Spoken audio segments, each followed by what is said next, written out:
Hi, everybody. Jennifer Schaus here, coming to you live from Washington, D.C., and thanks for joining us in our Webinar Wednesday series. Today, we are covering BAE. Just as a quick reminder, all of our webinars are complimentary and are recorded, and you can find them on our YouTube channel. If you're looking just for the PowerPoint, you can hop over to slideshare.net, log in with your LinkedIn credentials, and you can download any of our 600 plus PowerPoints from the past years. A little bit about us. We are based in DC and work primarily with established government contractors. Our main service is helping companies get onto contract vehicles, primarily the GSA schedule. However, we do offer proposal writing and other services listed here. In the event that you are selling to federal contractors, our newsletter goes out every Monday, unless it's a holiday, and reaches over 26,000 subscribers, most of which are government contractors. There are advertising options there, as well as within our webinars, our events, and more. If you want our media kit, please send an email to hello@jenniferschaus.com. Some webinars that are not part of this series that may be of interest. Some are obviously well out into the future. This one on marketing for federal contractors takes place on February 15th of next year, and then at the end of the summer here. It's the same exact class. I believe it starts at 10 a.m. Eastern. It's hosted through the Virginia PTAC. You can also get these links on our website under the event section. We are hosting a GSA schedule webinar also with the PTAC coming up on September 14th. I believe that is also at 10 a.m. It's a 2-hour class and we do take questions. Next month, literally about a month away, on Monday, July 17th, we'll have about 200 to 300 federal contractors in the top right-hand corner of your, or the top right-hand portion of the Kennedy Center, which is the terrace level cafe. We will be there for a networking event. It's going to include these 6 federal agencies, including the VA, the SBA, DOD, their Army National Guard, as well as Defense Human Resources Activity, Homeland Security, and Department of Ed will be there. We've got some great sponsors, so that we do hope that you will come and join us for this great event. If anyone is interested in proposal support packages for the GSA Oasis Plus, we can help you with that. That solicitation just dropped, I think it was Thursday of last week. So the clock is ticking. Please send us an email if you need support with your GSA Oasis proposal. Okay, now we want to thank our sponsors for the webinar series here. We'd like to thank our friends at GovEvents. They are the premier platform for posting events related to government and government contracting. You can find all of our webinars and events at govevents.com, as well as recordings from our past 500 webinars. We also want to thank Tom Johnson and his team at Set Aside Alert. They are the go-to publication for contracting opportunities for small, women-owned, veteran-owned, hub zone, and 8A firms. Visit setasidealert.com for more information. The Fairfax County Economic Development Authority has an online calendar of events and webinars. We want to thank them for posting our events and webinars on their calendar. The contracting data in our 2023 webinar series is provided by GovSpend and FedMine. The GovSpend FedMine platform is the leading trusted source of data analytics and insight for government contractors. They integrate data from 18 federal data sources and sets and create a single database that places key solicitations at your fingertips. The platform provides contract opportunities within federal, state, and local and education organizations. Thank you to GovSpend and FedMine for providing the data in the webinar series this year and previous years. The Reston Chamber hosts their doing business with Department of the Air Force on Thursday, June 29th, which is next week. It goes from 8:30 a.m. to 10 a.m. You can get more information, looks like, at the link there at the bottom of your screen, which is at the restonchamber.org. I guess you navigate over to their calendar site to register and sign up for that. It looks like a great event, and you're going to have a great speaker there. Okay, the Virginia PTAC at George Mason University offers free one-on-one counseling to established government contracting firms in Virginia on federal, state, and local procurement topics. If you're interested in learning more, please use the links provided to explore services, review homework recommendations, register for live training, and find useful links to agencies and other self-directed learning. Online resources and group trainings are free with no restriction on business location.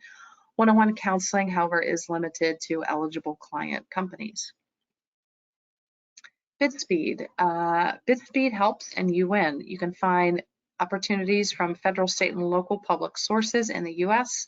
BidSpeed can help you find teaming partners, incumbent point of contact, expiring contracts, and also provide you with compliance matrix and proposal templates. BidSpeed is an official partner of the U.S. SBA's 7J Management and Technical Assistance Program. Get started today at bidspeed.com. Federal Business Council. Events are the ultimate engagement channel to bring government and industry together. 68% of government personnel report that they attend more than one event each year. FBC has worked with government and industry for 45 plus years to create gatherings where ideas are shared and to help government achieve its goals. This includes agency industry days, cybersecurity symposiums, tech expos, and offsite meetings. FBC provides full life cycle meeting planning and event management. With over 5,000 meetings under their belt, FBC has the experience, systems, and personnel to make your next event exceptional. Learn more at fbcinc.com. Okay, a little bit about the series and our schedule. As mentioned, the webinar series all of our webinars are complimentary and recorded. You can find them on the YouTube channel, and they are complimentary thanks to the sponsors that we just recognized. If you're looking for any of the PowerPoints from today or past webinars that we've completed, you can find them on the slideshare.net site. Here's where we are in the season. We're halfway through pretty much the calendar year as well as our webinar series. Everything in red we've covered, and you can get those recordings on our website under the top 40 section. What will happen next week is we'll cover Battelle. We're going to skip then the week of 4th of July due to the holiday, and then we'll resume then on July 12th with Sikorsky. We'll conclude our season on November 15th with GlaxoSmithKline. So every Wednesday minus 4th of July week.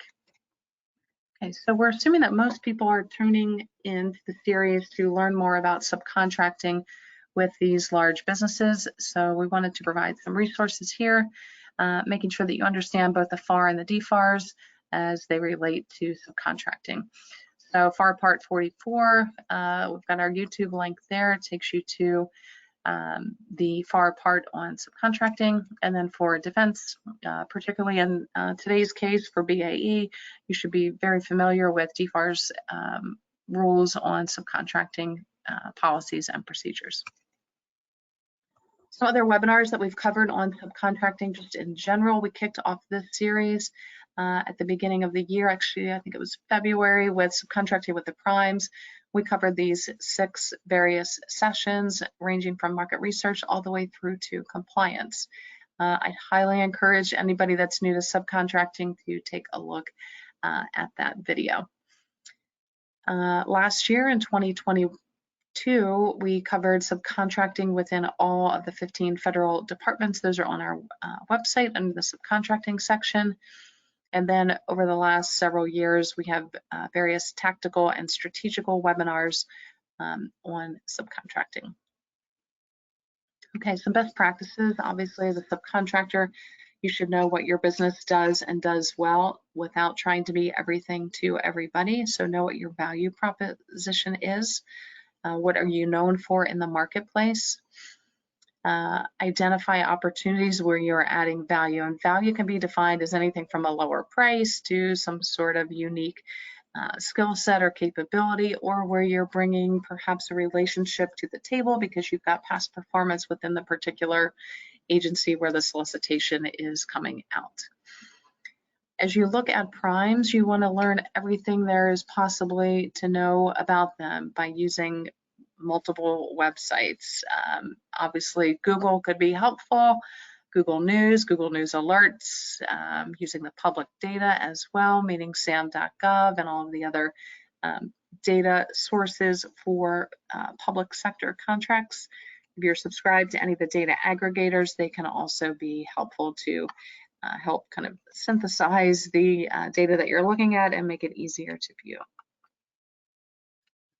So again, as I mentioned, Google can be helpful by looking for news and alerts. So know everything that there is to know about the business, then customize your capability statement so that it speaks to the specific opportunity, meaning the solicitation that you're going after. So highlight the areas where you are bringing value. Again, that's that unique or superior skill set, the past performance, whatever it is that you have that makes you stand out from the crowd for this specific solicitation.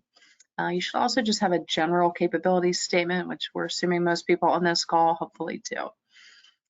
Once you then have all of this preparation done, and this will take some time because you certainly want to put a level of effort into your market research and basically have kind of a sheet or many sheets of information, intelligence about the company that you're interested in working with.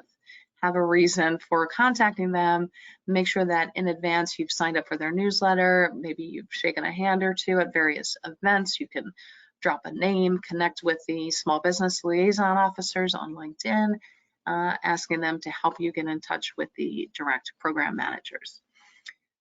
So keep that in mind before you reach out to them, because that's the first thing they're going to tell you is to register on their website as a small business vendor. And we've got all of those links on all of these webinars that we've done and that we are doing. Okay, so today, profile 20 of 40, again, halfway through the season. The recordings will be posted on our website, but a quicker way to get the recording is by subscribing to our YouTube channel. It doesn't cost you anything. You'll get the alert before you'll get the email.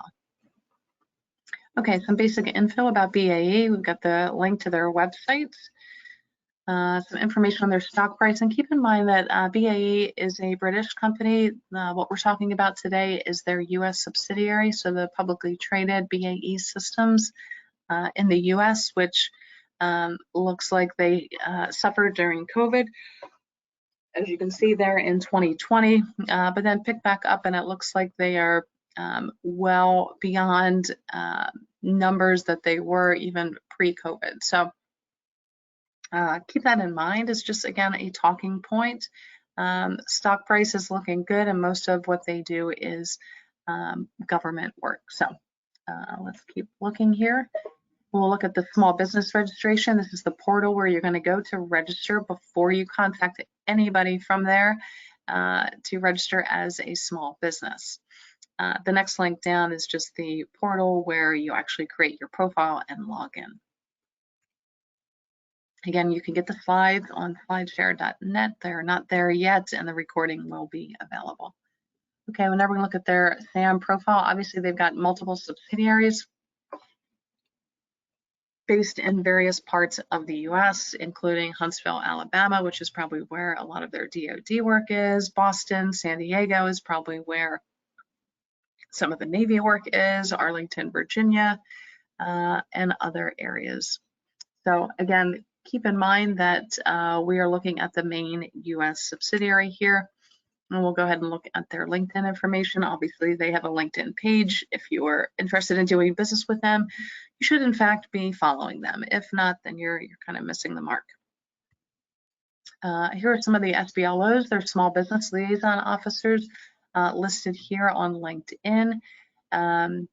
And their small business office in the US just received an award. I think it's, I don't know how many years in a row that they've received it, but Diane Dempsey heads up their small business office. She's fantastic. She's at events morning, noon, and night every day of the week, and we'll provide her contact information in a later slide. So keep in mind where these ladies are located. That will give you some information about the type of work that they are doing at BAE. Actually, it looks like the second one here is actually General Dynamics, so we apologize for that, but it's still going to be a useful contact for you. Okay, some prime contracts on the civilian side. And what we do, we break this down by civilian, defense, and independent agencies. So on the civilian side, these are in the millions. If you just look at the totals from 2019, I'm just looking at the bottom numbers there in bold. Obviously, you see a drop from 2019 to 2020, perhaps due to COVID, but then they certainly rebound in 2021 and exceed the mark that they were at in 2019. However, then a drop in 2022. 2023 does not look great, but some things to note here. If we now look at the actual breakdown, Justice Department in 2021 grew by almost 3x. Department of Labor in 2021, almost 2x. Interior is mostly declining, but if you look at DHS, Department of Homeland Security, and Department of Interior, their best years were 2019 and 2020. Those are fiscal years. So despite commerce decline in 21, growth at Department of Justice made fiscal year 2021 their best year. So it will be interesting to see what's happening here in 2023. Are they even going to, with just a couple months left, there could be a lot of spending, perhaps at DHS. Looks like they could add some additional numbers. Labor is half of what it was in 2022. Department of Justice looks on par, but again, they had that sharp decline 21 to 22, so not sure what happened there. That would require some additional investigation on your part. It looks like there is some growth potential at DOT, so steady growth. Although fiscal year 2020 to 2021 is almost doubled. So again, these are high-level overviews. The real homework falls back to you guys. We're just giving you some direction to say, here's the path that you need to take. Here's some things to consider. So on the DoD side, obviously these numbers tower over the totals, tower over what we looked at on the civilian side. We're looking now at billions, not millions. 2019 was the best year at the 6.1 billion, but a sharp decline then in 2022 at 4.5, which was lower than even what they did in 2019. I'm not sure what our 2018 and back numbers are, but could be worth looking at to see if any contracts had expired just prior. The Navy looks steady. However, 2020 was a decent year for them at almost $3 billion. Where they are now, again, in 2023, keep in mind that the DoD numbers are on a 3-month delay.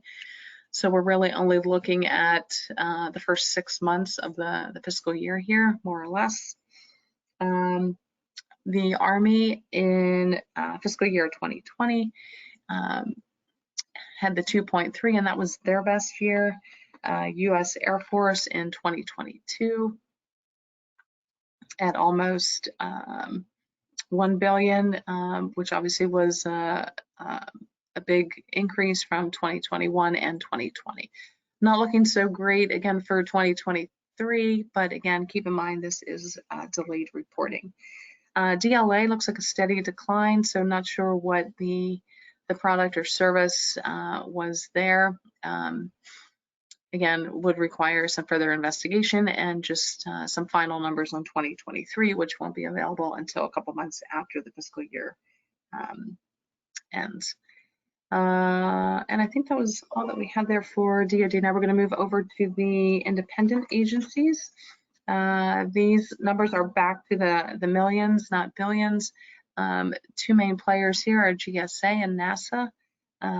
Nothing on the board yet for NASA. GSA work appears to be increasing, although NASA, maybe there's something in Q4 that will pop here, because they certainly do show an increase from 237,000 up to 1.6 to 1.9 to 2.2. So something is happening. 2.2 could be the pinnacle, and nothing happens in 2023, but I would suspect something should show up there just based on the nature of work the BAE does, but again, further investigation would be required to see if there are any contracts perhaps that ended or did not get renewed.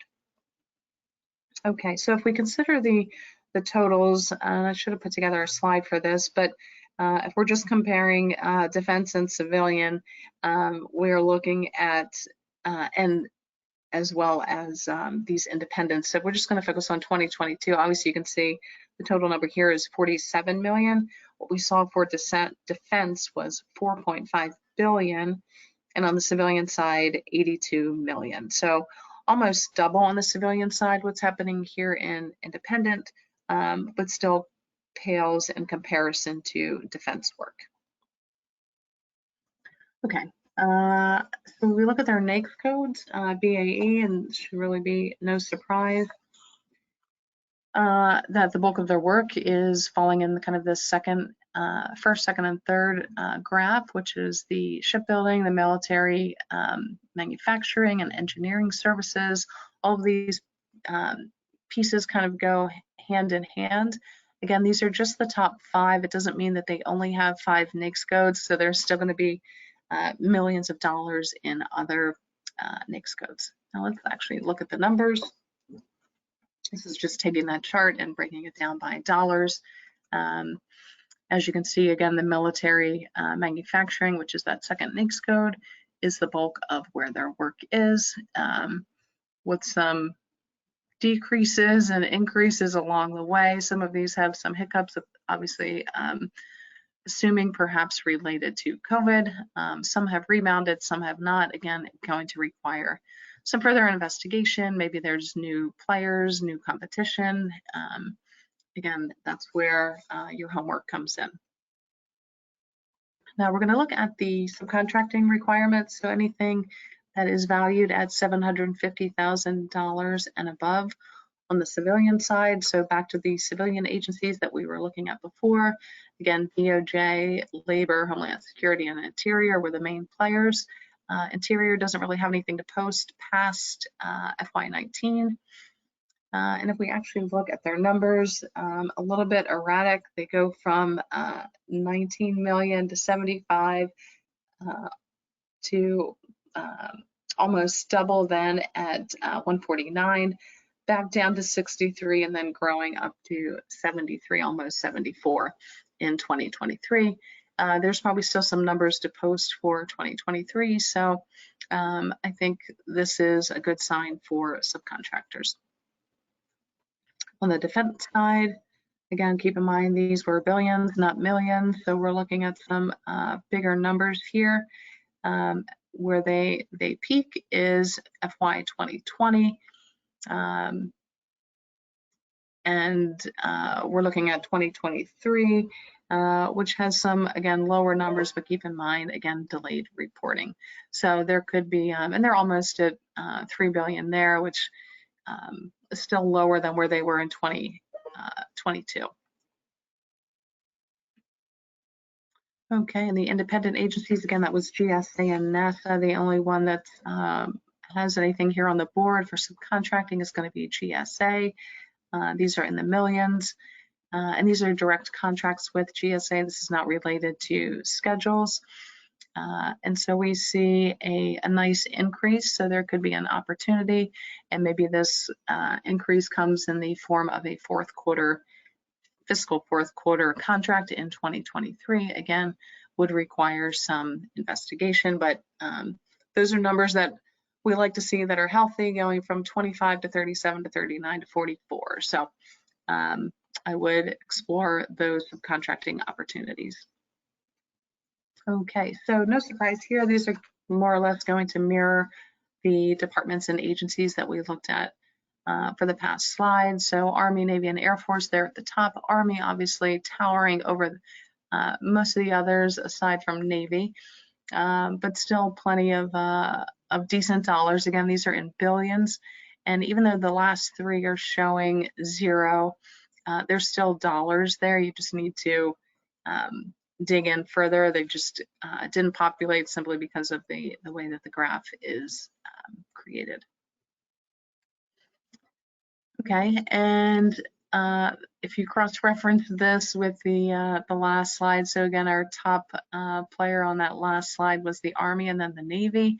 So no surprise here that the top NAICS code is going to be the military armored vehicles at the 1.76 billion. Again, these are in billions. And so I'm sure if you cross-reference that NAICS code with the Army, you're going to find a decent amount of opportunities to sub on the other aircraft parts and auxiliary equipment. Coming in at the number 2 spot, if you cross-reference that with the Navy work and Air Force, you're probably going to find some opportunities there as well. All of the other NAICS codes may seem very small, but again, keep in mind that those are billions, so that those numbers, even though it's a 0.9, is then probably representing, or 0.06, 0.05, 0.03, those are going to break down to millions.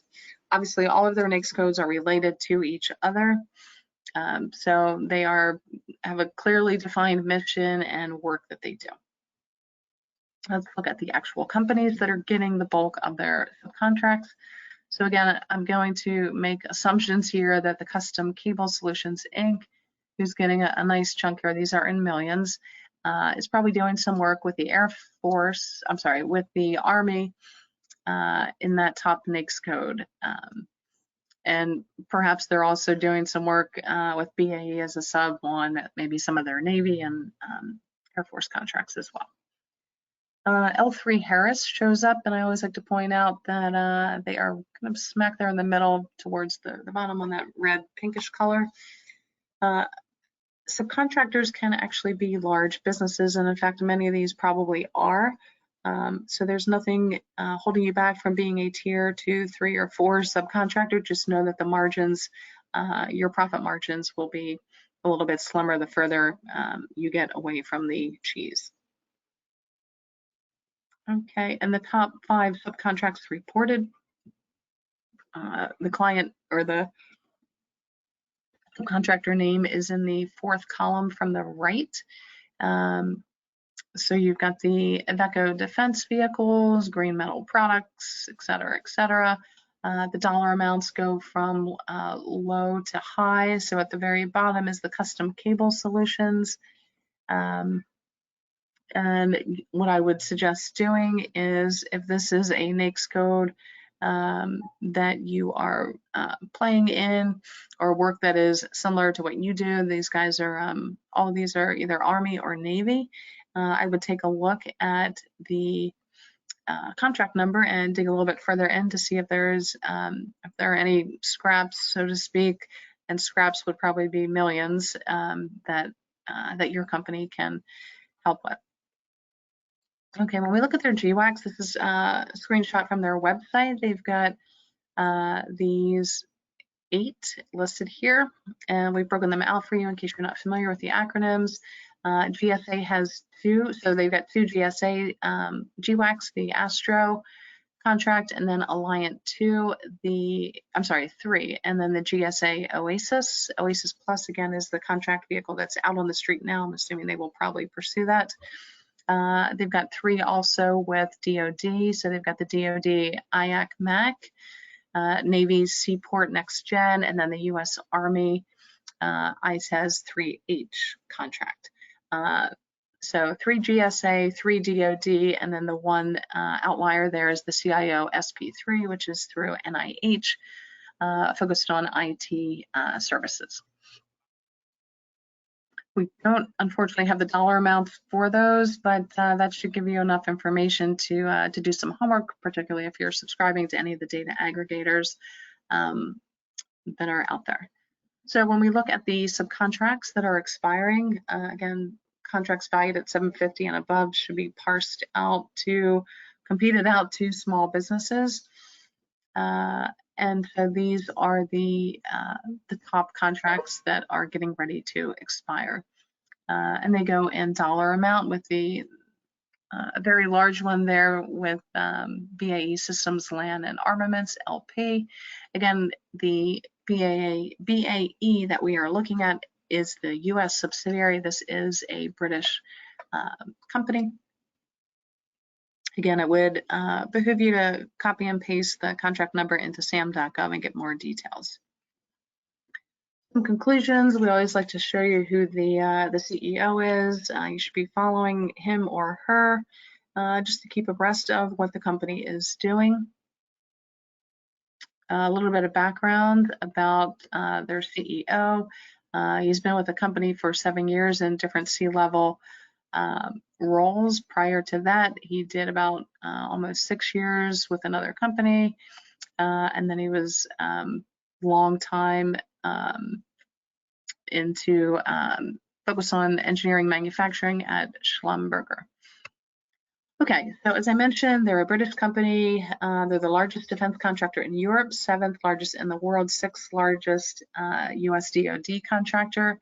The way the company was formed back in 1999 was through M&A of Marconi, and then the shipbuilding portion of General Electric.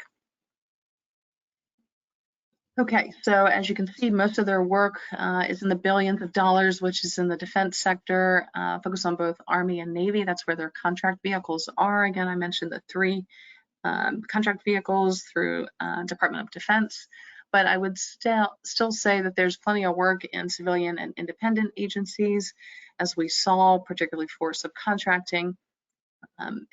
Particularly for companies that maybe don't have clearances or don't have any connections in DoD or aren't able to bring anything to the table for BAE. We saw the contract vehicles that they have. I would continue to monitor their website to see if they're adding anything new, particularly the GSA Oasis Plus, which is out on the street now. Their SBLOs won an Excellence Award, which I mentioned earlier, and thanks to BAE for being a great supporter of small businesses. Diane Dempsey has been with BAE for a while. She's, like I said, at every event. She's supported us over the years as well. So congratulations to them for the great work that they do. Please do not contact these people unless, and I say this in bold, red, underlined, highlighted, unless you have done your homework. Please register on their website, have some talking points, know the solicitation number that you're pursuing. Don't ask these people to do your homework for you. That is not why they are there. So a little bit of news here, some headlines that may be of interest. These headlines were captured earlier this morning, so this is very, we'll say, fresh and new information. A little bit more headlines, again, published within the last couple hours. Again, these were grabbed in our research this morning. Again, there's their Excellence Award. This is separate actually from the Small Business Award, but this is for the Industrial Security Achievement. So congratulations. They also have a YouTube channel, not a ton of videos, but a decent amount of subscribers. So I encourage you to subscribe to their channel.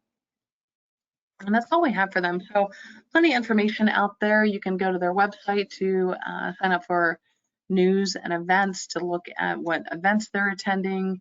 And this is true really for any company that's out there. Here's again where we are in our schedule halfway through the season. Coming up next is Battelle. That'll be next week. Then we're going to take a 1-week break. We'll resume then on Wednesday, July 12th with Sikorsky, and we will conclude our season. There are no other weeks that we skip, but we'll conclude with GlaxoSmithKline on November 15th. A little reminder again that our networking event is Monday, July 17th, 200 to 300 federal contractors all in the same spot, as well as these great organizations. So we've got 6 confirmed federal departments and agencies: the VA, the SBA, Department of Defense. We've got 2 from them, DHS, Department of Ed, and our great sponsors that are listed there on the right-hand side of your screen. You can get today's recording if you sign up for our YouTube channel. It doesn't cost you anything. While you're over there, make sure you subscribe to the BAE YouTube channel as well. And that's it. So hope to see you guys next week, and thank you for participating.